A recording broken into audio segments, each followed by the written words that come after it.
তো এখন আমরা বানাবো সিলভার প্লেট। তো দেখো কীভাবে বানাই।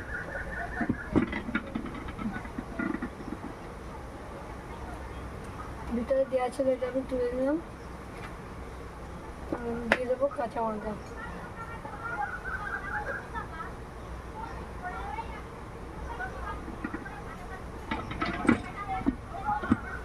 চারিদিকে পাতিয়ে ঠিক মতন এসে বসিয়ে দিয়ে 15 থেকে 20 সেকেন্ড রেখে দেবো। তার মধ্যে আমার সিলভার প্লেট তৈরি হয়ে যাবে। এরকম তৈরি হয়ে যাবে সিলভার প্লেট, যার দাম মাত্র 1 টাকা।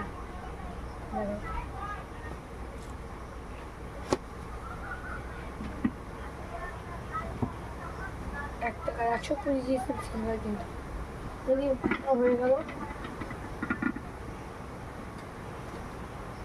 দেখাবে কিন্তু কমপ্লিট সিলভার প্লেট 1 টাকা দাম দেবে, চকচক করছে।